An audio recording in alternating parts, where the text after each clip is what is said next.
जय Shri Radhe Krishna dear friends, मैं आरती तोमर आपका स्वागत करती हूँ आपके यूट्यूब चैनल आरजू पर, जहाँ आज हम बातें करने जा रहे हैं कि जो कमर से ऊपर का जो हमारा अंग होता है उसमें सोना क्यों पहनना चाहिए और पैरों में चांदी क्यों पहननी चाहिए। तो आइए शुरू करते हैं इसके पीछे छिपे कुछ धार्मिक व कुछ वैज्ञानिक कारण।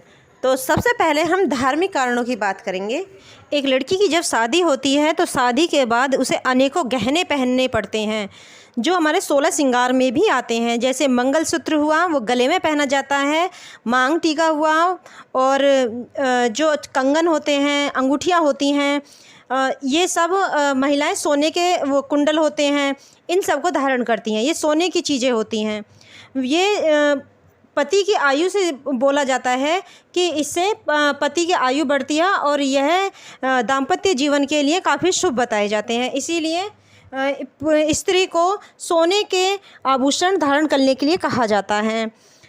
कहा जाता है कि जो सोना होता है उसका संबंध माँ लक्ष्मी से होता है, और जो माँ लक्ष्मी होती हैं उनका स्थान हमेशा बड़ा बताया गया है, और इसीलिए कहा जाता है कि सोने को हमेशा ऊपर के अंगों में ही धारण करना चाहिए, कभी पैरों में नहीं पहनना चाहिए। क्योंकि अगर आप सोने को पैरों में पहनते हैं, जैसे कोई बहुत सी लेडीज़ हैं जिनको इसका ज्ञान नहीं होता है, तो वह पायल भी सोने की बनवा लेती हैं, बिछुए भी सोने की पहनने लगी हैं आजकल। तो मैं उनको यही सलाह दूंगी कि सोने के बिछुए व पायल ना बनवाएं, केवल चांदी के ही बिछुए व पायल बनाएं। इनके पीछे मैं वैज्ञानिक कारण भी बताऊंगी। तो धार्मिक कारण के आधार पर कहा जाता है कि अगर सोने को पैरों में पहना जाता है तो इसे माँ लक्ष्मी का अपमान माना जाता है। दूसरा, एक बात और कही जाती है कि जो महिलाएं जो होती हैं वह अपने जो सोने का जो मंगलसूत्र होता है जो विवाह के टाइम पर पहनाया जाता है वह कभी किसी को ना दें। आजकल क्या हो रहा है कि महिलाएं जैसे कोई किसी शादी में जा रहे हैं तो एक दूसरे को शेयर कर लेती हैं, ये गलत होता है। तो अगर एक मंगलसूत्र एक नारी से दूसरी नारी के गले में जाता है तो इससे पति पत्नी दोनों को ही आर्थिक समस्याओं का सामना करना पड़ता है। अगर पति ने वह ज़बरदस्ती मंगलसूत्र लिया है या अगर पति ने वह मंगलसूत्र अपनी मर्ज़ी से किसी और को दिया है तो इससे पति को कष्ट होता है, शारीरिक व आर्थिक समस्याओं का सामना करना पड़ता है। मांग टीका व मंगलसूत्र कभी किसी के साथ शेयर ना करें। मैं बहनों से भी यही कहना चाहती हूँ कि अपना मांग टीका और अपना मंगलसूत्र किसी के साथ शेयर ना करें।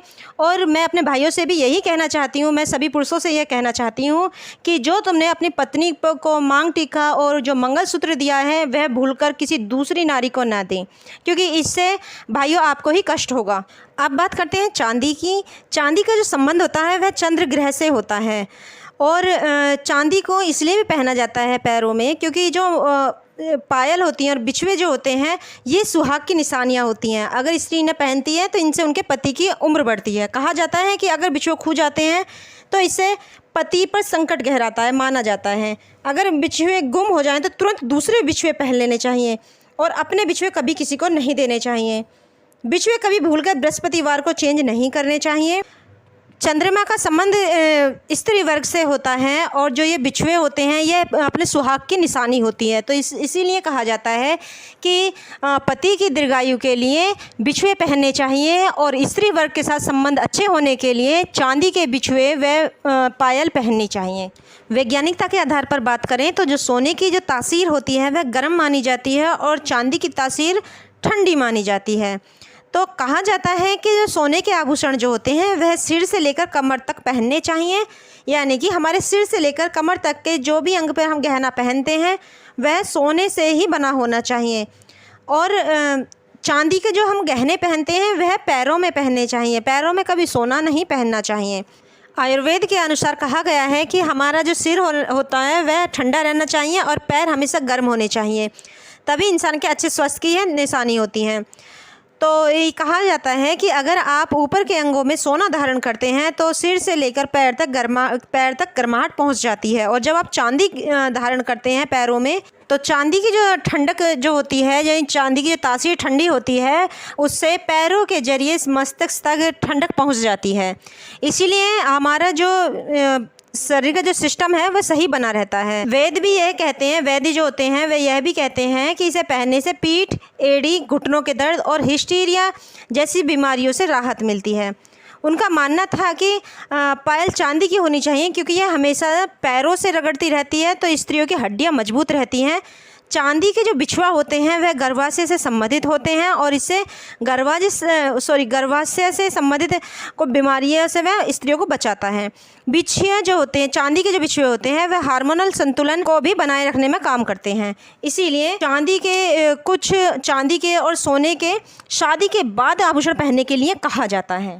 ये जो बिछुए होते हैं वह अंगूठे की बराबर वाली उंगलियों में पहने जाते हैं, जो कि साइटिक नर्व को दबाता है और इससे नसों में रक्त प्रवाह तेजी से होता है और गर्भाशय व पित्ताशय में रक्त प्रवाह ठीक से होने की वजह से स्त्रियों को इनसे संबंधित बीमारियां होने का खतरा कम बना रहता है और हार्मोनल संतुलन को भी बनाए रखने में अच्छी तरह से कार्य करते हैं। तो ये एक्यूप्रेशर का भी कार्य करती हैं, तो इसीलिए पैरों में हमेशा चांदी पहननी चाहिए। और अब आप समझ गए होंगे कि ऊपर के अंगों में सोना क्यों पहनना ज़रूरी है और पैरों में चांदी के आभूषण पहनने क्यों ज़रूरी हैं। मैं उम्मीद करती हूँ आपको ये मेरी वीडियो ज़रूर पसंद आई होगी। अगर आपको वीडियो में कुछ गलत लगता है तो मैं आपसे माफ़ी चाहती हूँ। आप हमेशा स्वस्थ रहें, अपना ख्याल रखें, अपनों का ख्याल रखें। जय श्री राधे कृष्ण डियर फ्रेंड्स।